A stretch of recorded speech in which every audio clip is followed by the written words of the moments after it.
Hello, everyone, and welcome to another one of our Halloween in July, in August, fundraiser programs for the HWA Scholarship Committee. This one is called the Halloween Librarians and You, how the HWA Library Committee can help authors at any stage of their career. We have a panel of guests with their name up here. I'm going to ask each of you to introduce yourselves when it is your turn to go. But the focus here is on all of you, the authors, and how the library can help you. I'm going to start first by just talking in general about the library committee. Myself and Konrad Stump here on the panel are the co-chairs of your library committee. If you remember nothing else from this panel, here's what you remember: libraries@horror.org. It'll be mentioned multiple times. You email that, you get myself and Konrad and a few of the other people on the library committee. We will help you, and you're going to hear all the different ways we can help you today. But basically, what our overall goal is to help promote horror in libraries and to help you connect with your local library to provide programming, but also, as you're going to hear, give you resources to help you even be a better writer. We do it all. And we have Clay here as our summer scare spokesperson. Yeah, so we'll talk to him in a little bit. But first, we want to start with Meghan, who's going to give you that boots on the ground report of what it's like to be a public librarian to promote, display, and run horror programming. Take it away, Meghan.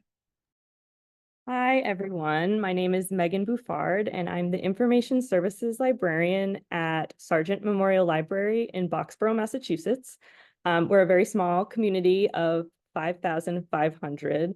And so while we serve our specific community, we also serve neighboring towns. So we do have a decent flow of patrons in our library. I focus on marketing and adult services, which includes adult programs and things like Reader's Advisory. So as a huge horror fan, I always want to bring horror programming and like suggestions of horror books and do displays about those kind of things. But that is not the only genre that we cover at the library. So while I would love to just be a horror library, it's not really practical. So in terms of things that I have done in my community, because we're so small, I kind of had to feel out like what are people looking for, and can I generate interest in horror? And I kind of try to go at it from more of a like, we're introducing horror to you, like treating it like it's a brand new thing and trying to show people how many different things horror can be, because usually people, I'm sure horror authors are aware that people go, oh my God, you write horror. I'm not going to look at that. But so I really try to challenge genre perceptions and do that through, interesting displays or trying to sneak horror into programming and such. For authors, if there were local authors that, wanted to come in to your local library and try to pitch some sort of idea, or you want them to have your book, try to not make your first interaction with your local library, put my book on your shelf, because we get that a lot. There's a lot of self-publishing these days, so anybody could have a book. And if we don't know who you are, we'll probably say, thanks, we'll consider it. And that's going to be the only interaction. And then that's not really going to help you as an author either. So you really want to just be a patron at your local library, or maybe you have multiple local libraries. Like, you can spread the wealth. You don't have to just go to the one in your town. I know in Massachusetts, there's multiple library networks. You can be a member of each network. It's different across states, but I'm sure there's multiple places that you can try out. But also, just, it doesn't need to be, as much as we all love horror, you're also writers. So like, you can pitch ideas once you actually, are a patron at your library and know your librarians and are talking to them, like writing workshops, things like that. And it doesn't need to be horror specific. As I have found, trying to like put little pieces along the way and make myself like, I am the horror librarian, like, because I sowed those seeds over the past few years, now everybody knows that and they can expect it. So my regular patrons, even if they're not interested in horror, they're interested that this is offered, or they like know to ask me a question if they're wanting to know more information. But you can kind of do the same thing in your community, become the local author, or like start a writing group or something. Those are things that librarians like to have at their library, but don't necessarily have the bandwidth to be running writing programs. I know that I do not, and I'm not a writer, so that wouldn't really serve anybody.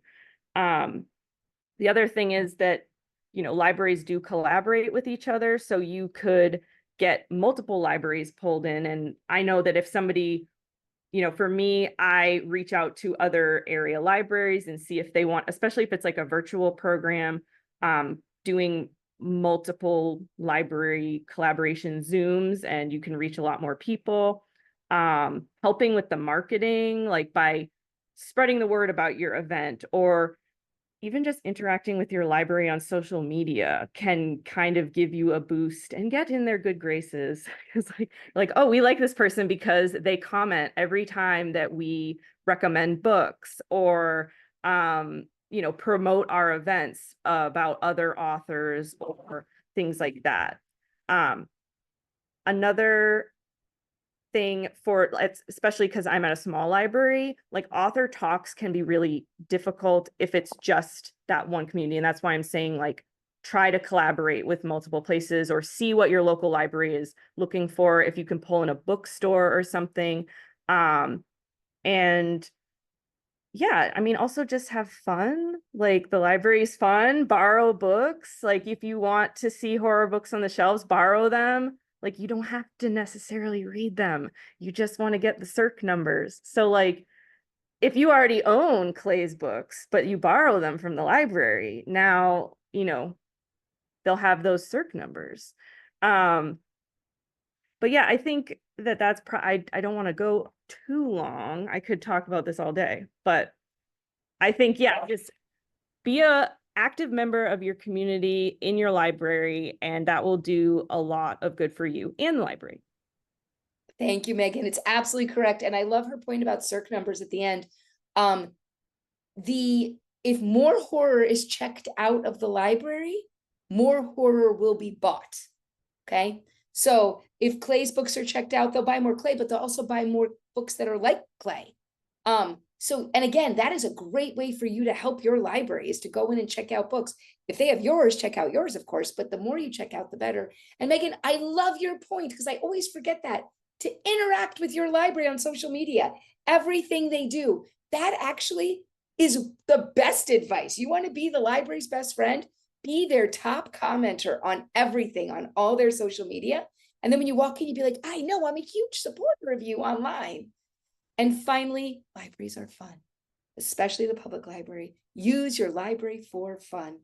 Speaking of fun, one of the things we do at libraries that everyone loves is summer reading. Well, we don't always love summer reading because we are so busy, but people love summer reading. And because of that, the HWA a bunch of years ago, I think we're in year 6, Konrad's going to talk about it, we started Summer Scares. And I have Konrad here to talk about the Summer Scares program for all of you. Yeah, hi everyone. I am Konrad Stump. I am the HWA Library Committee co-chair. I also am a librarian in Springfield, Missouri, where I co-coordinate an annual October series called Oh the Horror that celebrates the genre all month long. So yeah, Summer Scares is the HWA's summer reading initiative. We are in year 6, which is crazy to think about. And essentially, this is a partnership between the HWA and Booklist, Book Riot, United for Libraries, and Novelist to provide a list of suggested reading options each year: 3 adult, 3 young adult, and 3 middle grade titles. So this helps libraries engage with the horror genre, and it helps librarians feel more comfortable engaging their communities with the genre because they have the tools to do that. And each year, we put together a Summer Scares programming guide. And so essentially, includes is a page for each of the titles with an overview. It has read-alikes, it has ideas for book talking the book, but important to authors, especially, it has 4 sample programs for each of those books. It has a reading group guide for book discussion groups. And so even if you are not a Summer Scares author, there are ways for you to engage with your library with Summer Scares. So, this is something where you have already been a patron of your library or a known entity of your library in your community. And so you already have this sort of relationship established a bit. You might also try reaching out to, if your library has an adult programming coordinator, an adult services librarian. Generally, some libraries will have a form that you can fill out. They might have their staff listed. So that's kind of the person that you want to reach out to if you're going to kind of cold email someone to propose something. But anyway, the sample programs for the titles always have a lot of ideas that local authors can engage with through programming. So one of those is writing workshops. So this might be a topic about urban legends, where you take an urban legend and then each person in the workshop kind of views it in a different way and approaches it a different way. It might be sort of a found object writing workshop where, each person gets an object and they each come up with a story based around that object. It just depends on what the book is about. But that is something where you can partner with your local library as an author to help lead that workshop. Another great way to engage with your library that we have a lot of ideas for in the programming guide is through movie screenings and discussions afterwards. So, Clay's title, The Remaking, was a 2022 Summer Scares title. And one of the ideas was to partner with a local theater to do a screening of Scream, Wes Craven's Scream, and then host a discussion afterwards. And so, even if you're just a big fan of slashers, of horror genre movies, I think partnering with your library for that discussion as an author, that's a great way to do that. Another way is, you are a member of your community. A lot of times you've probably been a member of your community for a while. So there are also a lot of local history programs for some of the titles each year in the Summer Series programming guide. So for Clay's book, we did urban legends of, whatever the town is that the library is developing that program from. So if you're knowledgeable about, ghost stories in your community or monsters in your community, or like I said, urban legends in your community, that's an opportunity for you to partner with your library to help kind of lead that discussion that's based in local history. And then, we often will partner with libraries to help them do author talks with the Summer Scares authors. And so they may want to approach this any number of ways. The authors may appear in person, they may appear virtually. It just depends on how the library wants to approach it. But, if your library is doing a virtual program with a Summer Scares author, a great idea is to be the person who's interviewing that author during that event. And so I think being a local author, especially being a member of the HWA, that lends you some credence in being the person who is leading that discussion with the Summer Scares author. So there are all types of ways that you can do that. Each year with Summer Scares, we update the Summer Series resource page, which is through Becky's blog, RA for All. And so you'll find the past years of the Summer Series programming guides there. And the great thing about Summer Scares is really, those programming ideas are meant to be used at any time. So they fit for the year that we're doing it. But the idea is librarians have these tools to work on programming and discussions at any time. So those are ideas that, even though it's a past title, you could work with your local library to develop programming around those ideas and around those titles. And generally, a lot of Summer Scares authors are active members of the horror community. So even if they haven't been a Summer Scares author for a couple of years, I'm sure that they are still willing to partner with libraries if the library wants to do a series kind of based around that title to support Summer Scares. And, like Becky mentioned, you can contact me and her and some of the others on the library committee at libraries@horror.org. We can help kind of connect you with libraries in your area, figure out, who you might contact, how you might approach them, what the possibilities are for you. But yeah, we're always happy to help. So feel free to reach out to us. But also, like Megan was saying, be a patron of your library. If you kind of look at your library and see that they're not already doing summer scares displays, summer scares book discussions, summer scares programming, bring it to them and tell them about it so that they're aware of it, and so that you can work with them to help them develop some of those things. So our dream, of course, is for all libraries to be engaged with the Summer Scares Reading Initiative. But yeah, we're always excited about it, looking forward to the next year, and contact us at libraries@horror.org to discuss it with us. Thank you, Konrad. And I just want to stress again, 6 years. So we have gotten the cred in the library world. We were picked up by iRead, which is one of the largest national summer reading programs. It actually took the program internationally because the Department of Defense buys iRead and uses it at every base where there are a US people stationed across the world. So we really have an international audience for this. And just going to the link, everything for Summer Scares is on the HWA website. It's on the main page. You cannot miss it. But just going and printing out one copy of Konrad's gorgeous programming guide, thanks to the Springfield Greene County Library, you just print out one copy and show it to them. There's also a digital link that they can print it out.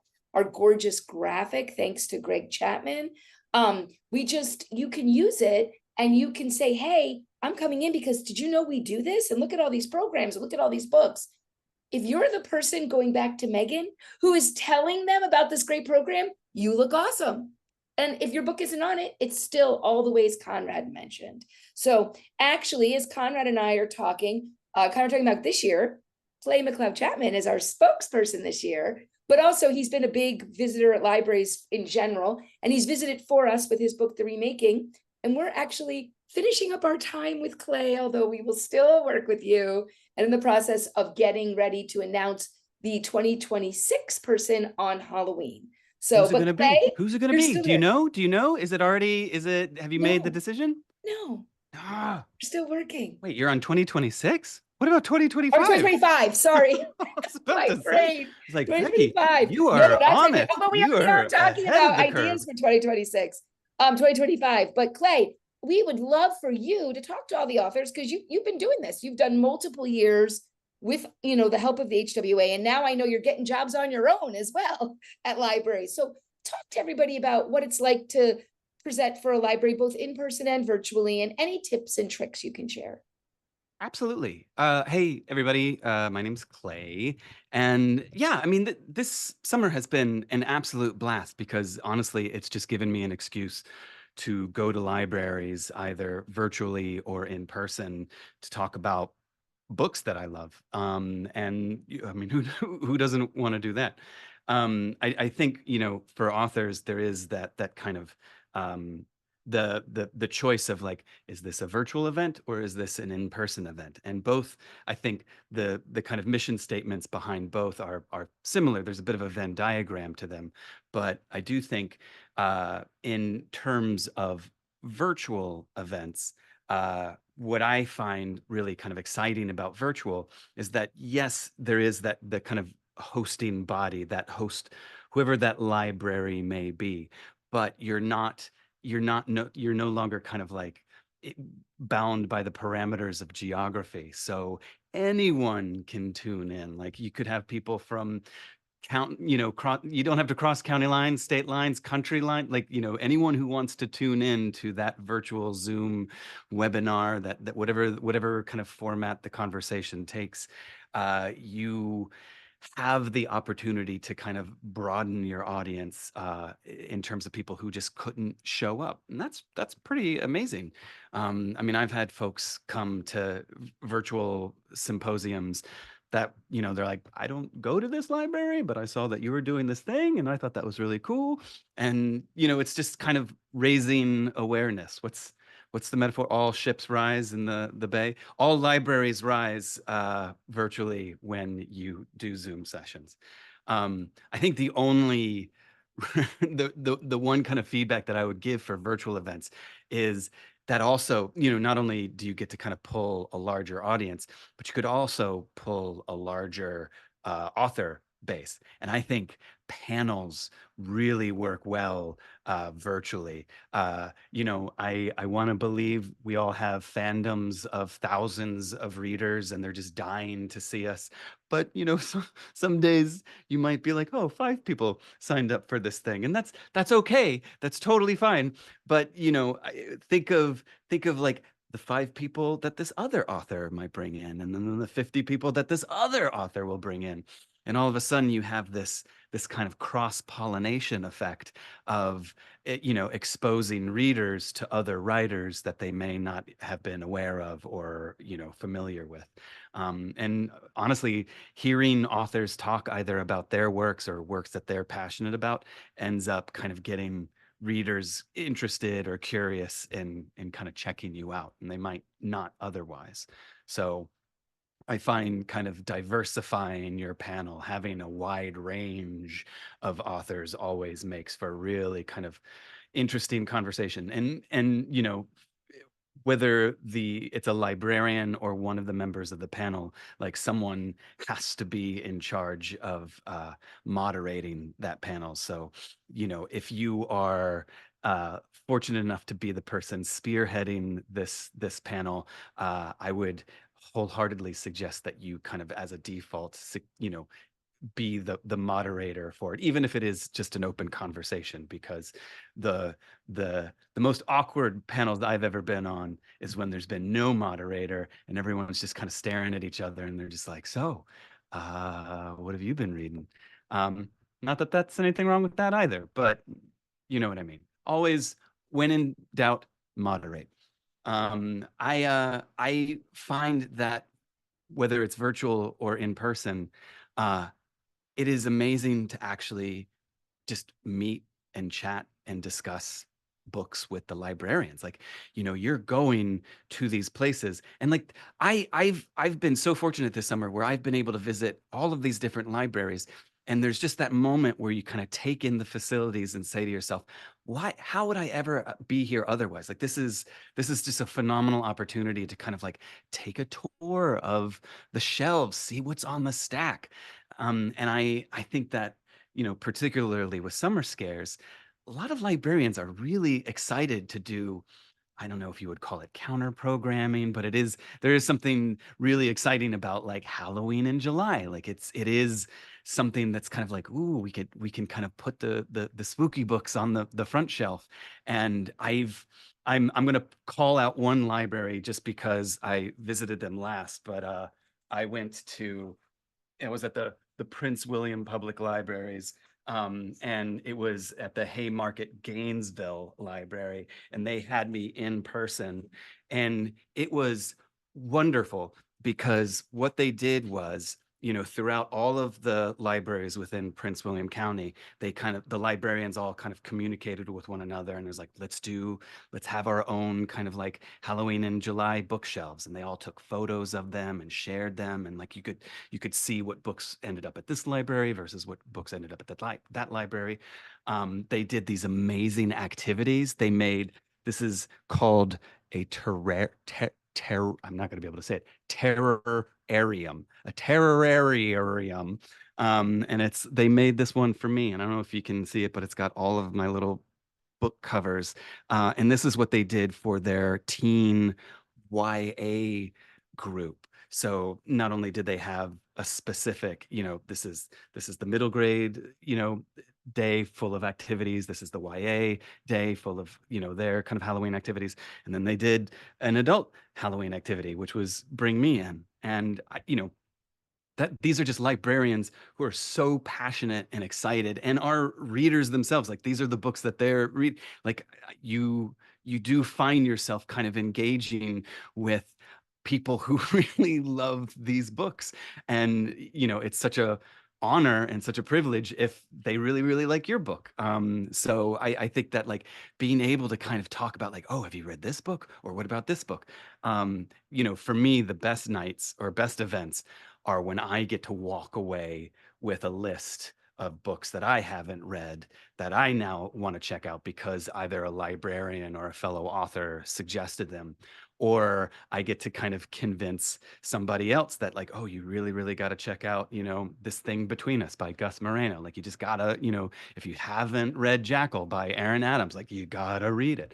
And I think that there's just something to be said about being passionate about other people's books. Even if, at the most kind of, mustache twirling duplicitousness, this is all about our books, my books. It's you get more when you give more. And I find that it's more engaging for everybody when you put other books first.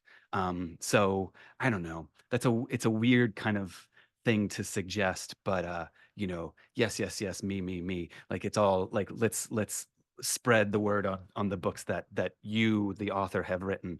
But I really do honestly find that the best way to do that is to kind of open the conversation up to all the like other books and kind of make it more of a conversation.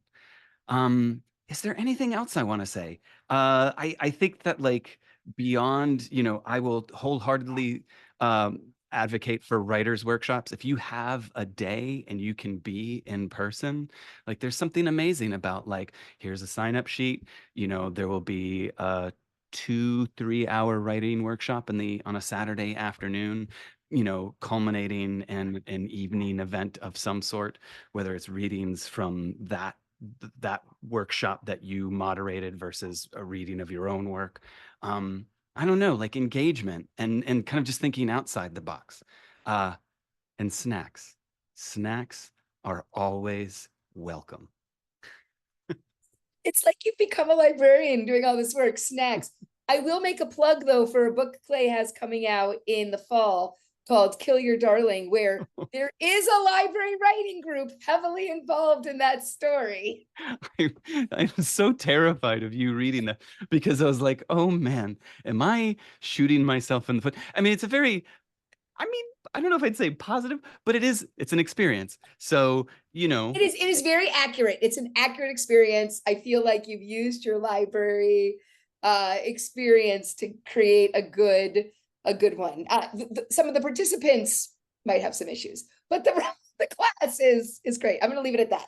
That comes out in the fall from Bad Handbooks. But anyway, thank you for that, Clay. And I love the example with Konrad and I talking about how Summer Scares has become more integrated in libraries, and then Clay showing that example from the Prince Edward County Library, which is a huge library system and a very well-known one, who, had talked to us a few years ago about Summer Scares, and we helped them. And then this year didn't ask us. They just knew. They knew Summer Scares was coming. They knew Clay, was going to be in that area at some point. They knew what to do. They knew how it worked.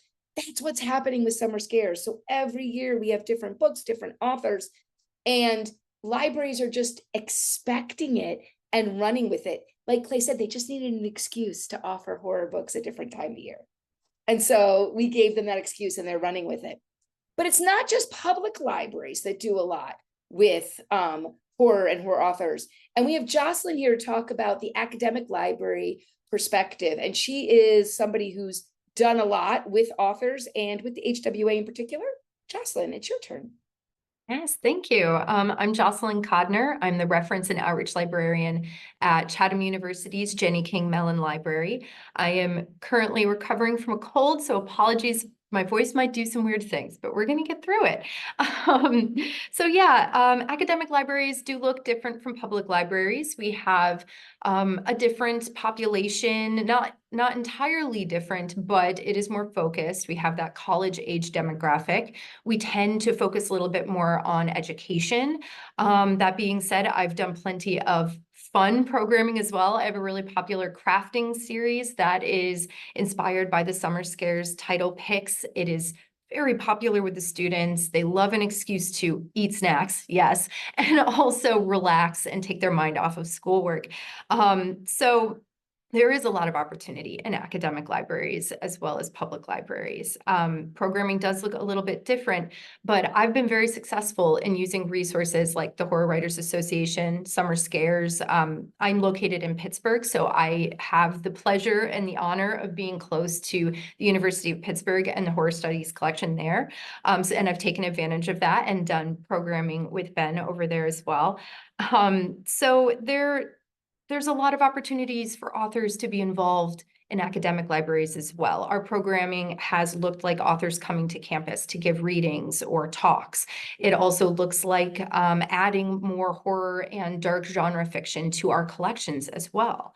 I think a lot of authors do think of public libraries when they're thinking about reaching out and making connections in their communities and neighborhoods, but I want to encourage authors to think about their alma mater's libraries as well. So your high school library, your college library, if you went to college, they're there for you as well.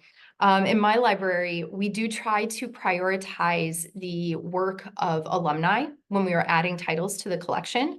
That's important to us. We like to preserve and showcase the work of our alums. We do have writing programs and an MFA in creative writing, so that is a part of our mission.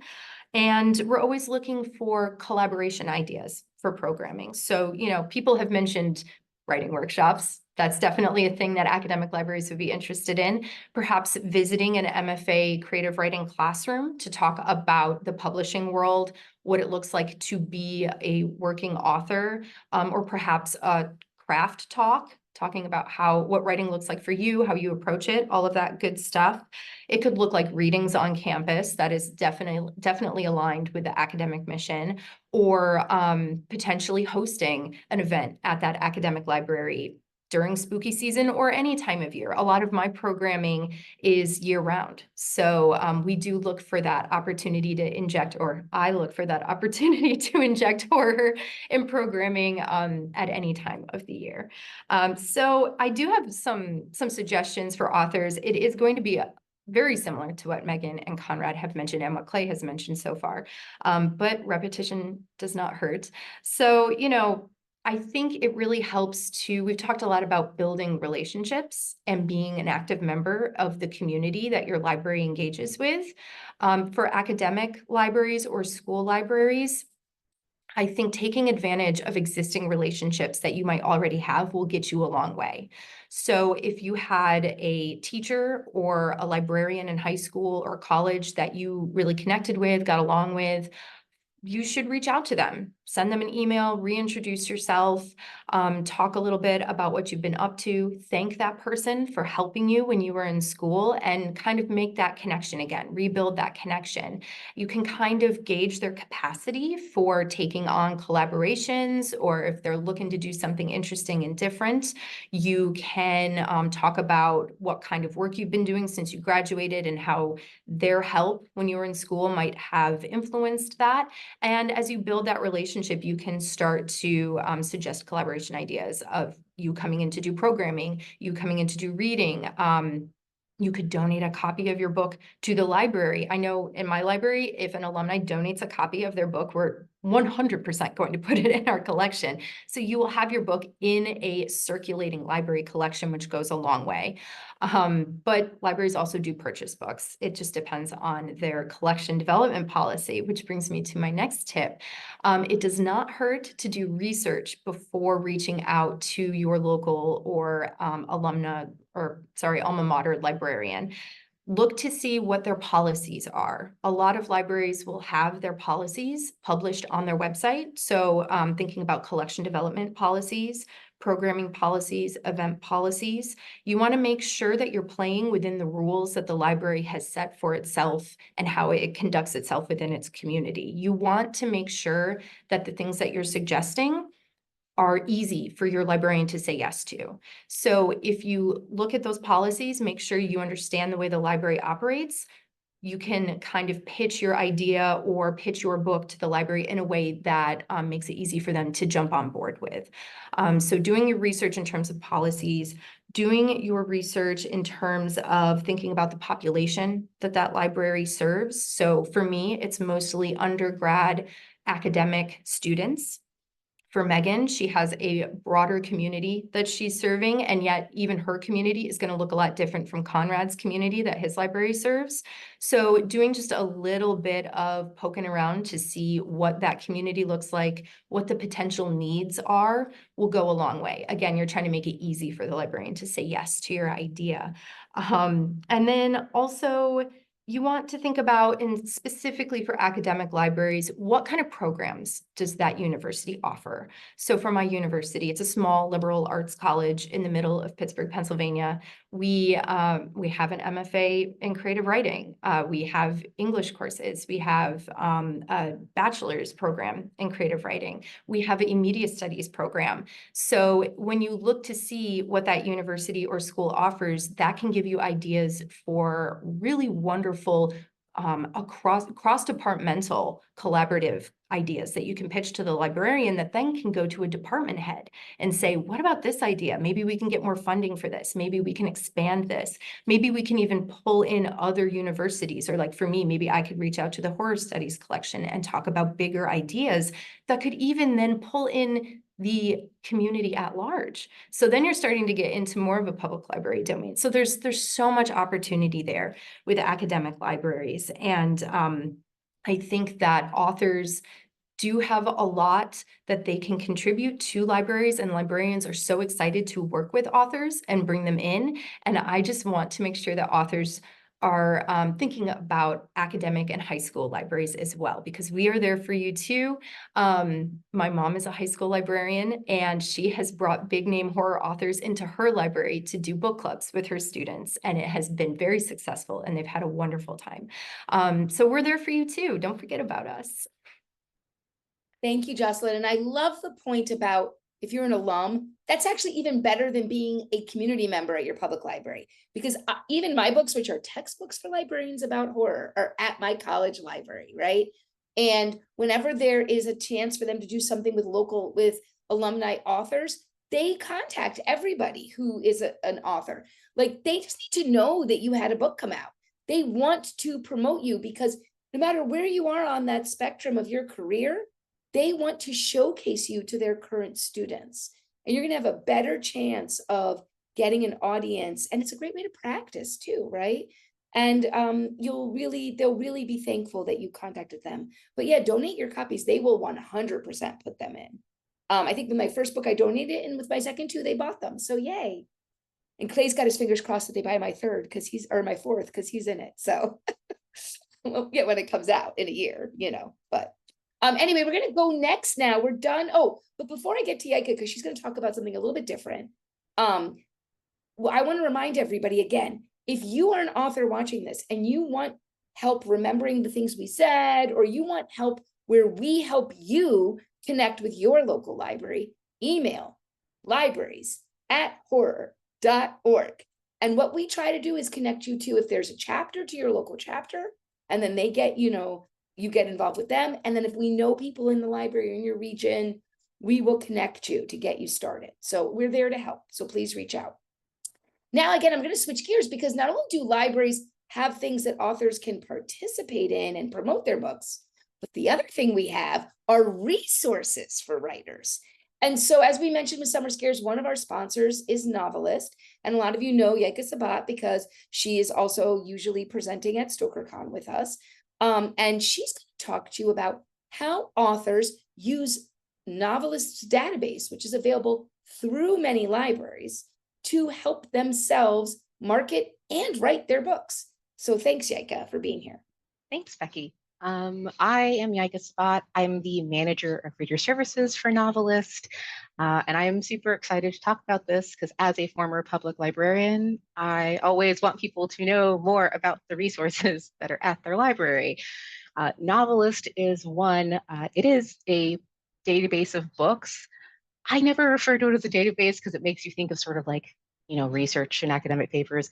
It's really a site you can go to. You can search for a book, an author, a series you love, and you can find something similar for your reading journey. And librarians use it a lot, because one of the things that I train librarians on is recommending and matching books. And I think the same tools and resources that they use in the database, you can use as authors to promote your own work. For one thing, knowing how to talk about your work can be tricky. It can, be like, what word should I use? How do I do this? And in the novelist database, we have something called story elements, which basically break down the different unique parts of a book. So things like the genre, obviously, appeals. So we can describe what the writing is like, what the mood of the book is, if there are, certain types of characters. We also have themes that sort of capture big recurring plot elements. So for horror and novelists, you'll see things like Final Girls, small town horror, vampire menace, which I'm always excited about. So you can go to a book record and see how we break it down. So what kind of mother, for example, by Clay. You got body horror. You've got that it's intricately plotted, that it's creepy, it's disturbing, it's atmospheric. So as a writer, you can go through what we call our story elements index, and you can see that vocabulary you've put together and sort of connect the words that work for what you're writing. It can help you make a little, elevator pitch, a little summary, so that if you're talking to publishers or readers or librarians, you can sort of quickly get at the core of what your book is about. And I've had to do this for books, and I know how hard it can be, not my own books, summarizing other people's books. But I highly recommend doing that, because the more confident you feel describing your book, it's going to seem natural. It's not going to seem as sales pitchy. It's easy to do. It just takes practice. And so I think getting in there and trying that out is important. But the other reason I think it's great to find the keywords that describe your book is because you can then use those keywords, key elements, to search for comps. And I think we all know that comps are super helpful. So if you go into a library, you never heard of your work maybe, but you can say, oh, it is, it's similar to The Only Good Indians. They're more likely to know someone like Stephen Graham Jones, or books that are popular, or books that are out right now. So giving sort of a reference point for what your book goes with is great, because it lets them know, oh, my readers, my patrons who like these authors might also like this. And it makes them more likely to want to put your book on the shelf, because, as was mentioned before, circ numbers. I used to manage a circ department. We live and die by the circulation of the checkouts. So if we think there's a book that's going to get circulated, we want it. Unless there's some weird collection development policy preventing us, we want that book. So being able to go in and find those books that you're like, oh, it's like this book. And of course, highlight the thing that's different. Highlight that one element that may not be in that book, but giving you sort of your place in the landscape of horror can be extremely helpful. So you could go in and say you start off knowing there's a book that's like your book. So let's say that you're like, The Devil Takes You Home.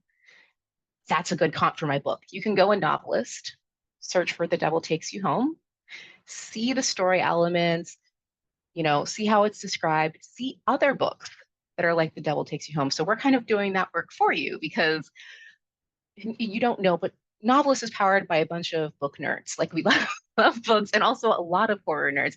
I am not the only horror librarian at Novelist, the horror. And so we go in and we try and make sure that things are matched well. You have some that are picked by a person that go in and sort of make these custom matches. So let that work that we're doing make your work easier when you were trying to find comps. I think that's sort of incredibly important. And, I'm going to say, if you don't have a comp off the top of your mind, I'll tell you, you can go in, you can do it really simple. You could search for horror. You can look on the search results page and just see words that pop up and start clicking ones until they make sense to you, until you get your little list. That is, I think, the one thing I always recommend Novelist for authors, is just getting a feel for what matches with your book. The other thing that I like is, well, for one thing, authors are readers. So you can use it to find those books that you want to read, those books that you want to be aware of, that might, influence your own work. But also it just lets you know what's happening in a genre. So it can be very, very hard to stay up to date on the amount of books that are out there. And even Novelist as a site does not have every book in existence. That would be impossible. And I would feel very bad for the crew that has to put in all the books. But like I said, you can go in, search horror. Let's say that you want a sense of what's happening in the last 5 years. You can narrow down that result. You can narrow it by audience. Maybe you write middle grade horror. So narrow it down to middle grade horror and then just browse.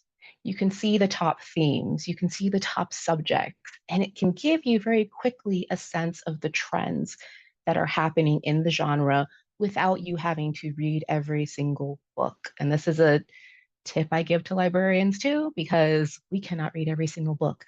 You can use that same thing to sort of get a sense of what's happening very easily.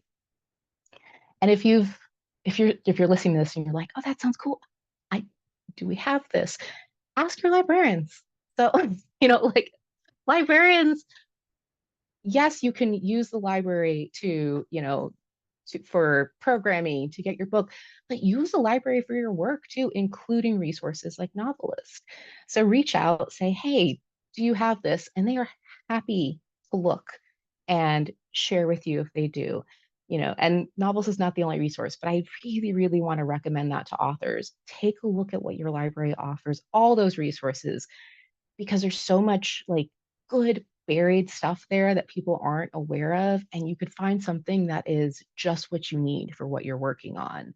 And if you're not sure if they have what you need, reach out to your librarians, whether it's, research you're trying to do, just don't forget to talk to those people. It's part of, I think, building that community, and being a patron is also using those resources and getting familiar with what they offer. Then when it comes time to go in, you can talk about, oh yeah, and I love that you offer Novelists and this and that. And they're going to like you more right away because like, oh, this person's using the things that we pay for. So do that, really get familiar with your library, but remember that that's more than checking out the shelves. That's doing the programming. That's checking out the resources. And if you are curious about Novelist, if your library has it, if you're not sure where to start, email libraries@horror.org. They can put you in touch with me. I've done this in the past. I've helped other horror authors find comps. So if you're not sure where to start, I'm always happy to have the conversation and, get you comfortable so that you have a new cool tool you can use to make your life a little bit easier, because it's not easy being a writer and trying to get your work out there.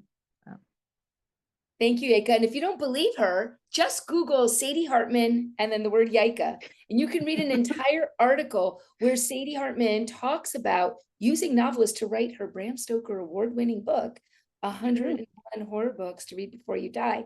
Because we talked to her about Novelist and she's like, this thing is great. And then she used it, and she used it to write her book, and she won a Stoker Award.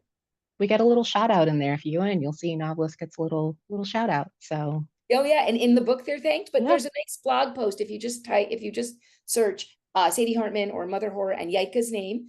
It comes. I just did it while Yaika was talking. It comes up first, might be because I've seen the article a bunch of times, but it's a great other way for an author to talk about how they used the book. And yes, if you have a copy of that book, she does talk about Novelist in the introduction about how to use the book. So definitely, we're excited to add this. This is something new we're talking about with authors, with the library committee, how to use your resources, not just how to connect with us.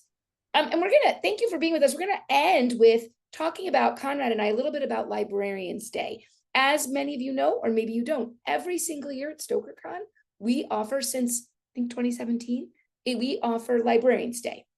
Librarians Day, and it made some changes last year, and we're gonna talk a little bit about how it's going to work going forward, because it's a lot more accessible. So basically how it works is it's always the Friday of StokerCon all day. This year it's Friday, the June 13th. We're so excited. I don't have to keep looking up the date. And it's in Stamford, Connecticut. And Meghan on here is actually our local contact. And she is part of the local team putting on StokerCon, which has been really helpful to us.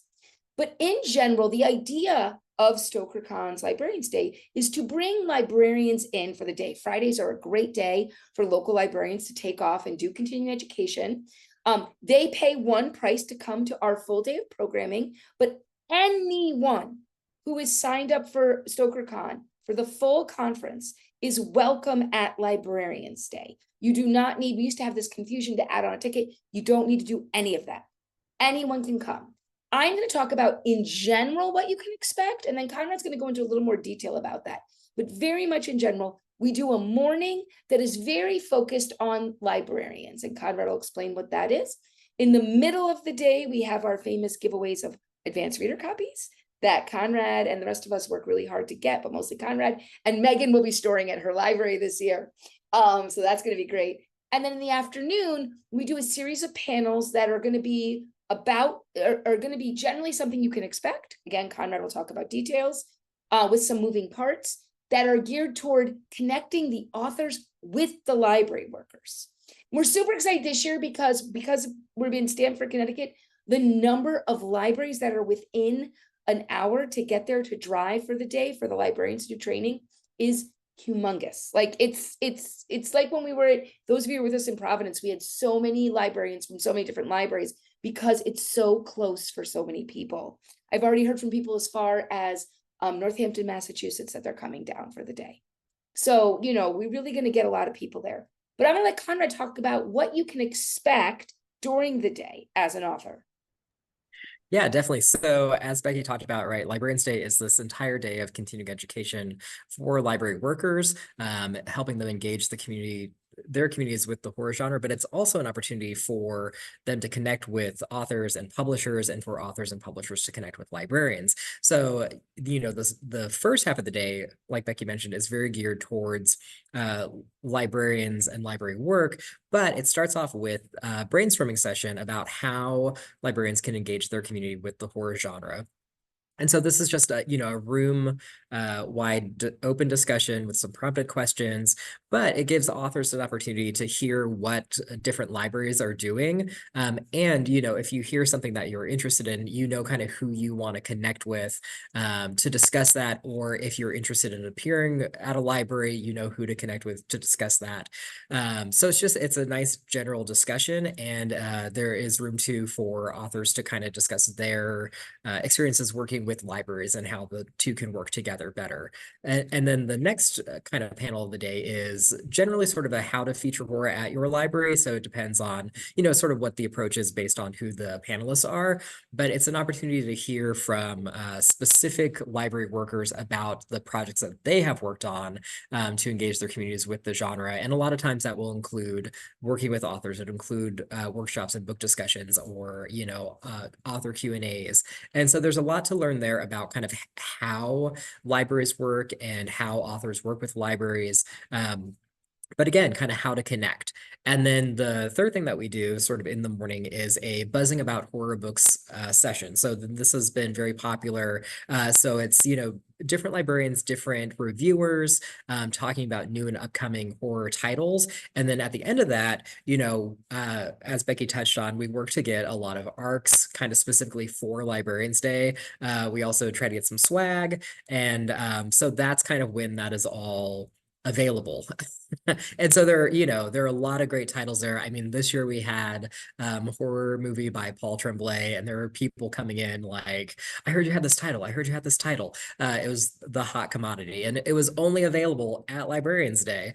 So, that's an added reason to check it out. But in the afternoon, the panels are kind of much more geared towards kind of author-based talks. So the first one will be sort of the rising popularity of specific kind of subgenres. So this year we did folklore and fairy tales, and that is generally moderated by Ben Rubin, who runs the Horror Studies Archive at Pitt. And then the second kind of panel of the afternoon is a panel with the guest of honors that is about what horror means to them. So sort of how they got interested, what it has meant for their lives, how they approach writing it, how they approach their research, or how they approach, the horror community and working with other authors. So it's just a really great learning experience. And then the last panel of the day is generally all about the Summer Scares Reading Initiative. Yes, yes, yes. And this will include, past Summer Scares authors, spokespeople. It'll include librarians. It'll include some of our partners. It might include our podcast partner, Books in the Freezer.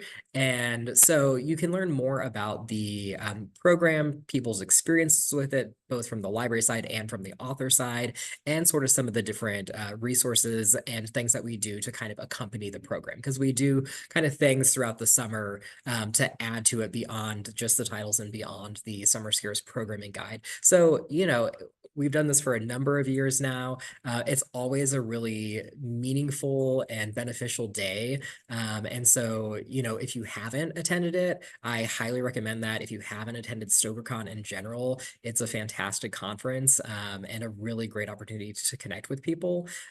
So, we hope to see some of you there in Stanford on Friday the 13th, 2025, June 13th, 2025. So thanks. Yeah, thank you, Konrad. And we really do. Authors, I know Clay's been coming to Librarians Day for years. We can't get rid of him. But come, authors are welcome. There's other programming going on, so you can go in and out, and it is included 100% with your ticket that you already have. We would love to see you. It's a great way for all that connection to happen. And we've really been happy with keeping the format, the sort of general outline that Konrad described, the same. We formalize that now as the way we're going to go with it for going forward. And we know what to expect, but we change the parts each year. So it's really fun. So that's what we do. That's what the library committee does. I want to thank you for watching this Halloween in July presentation. The Halloween Librarians and You, how the HWA Library Committee can help authors at any stage of their career. Please remember that we would love for you to donate if you can, as you watch this on our pledge page, to help with our scholarships and for the project we're doing with the University of Pittsburgh this year. All that money is going toward those things. So everybody who's doing all the panels you've seen have donated their time just to try to help you. And we really appreciated it if you can give a donation. If you can't, no big deal, but also consider joining the HWA if you haven't already. I will give you a straight up honest answer. If you are an HWA author, we work a little harder to help you. I will not go out of my way. Konrad and I will not spend hours setting up a place for you to go if you are not part of the HWA. So really consider joining, because that is something we check as we start to help you. We're not going to completely turn you away, but we really do prioritize helping our authors, because the library committee is here to help get more people reading horror and helping our members first. Libraries second, members first. Thank you so much for being here. We really appreciate it, and have a great rest of your day.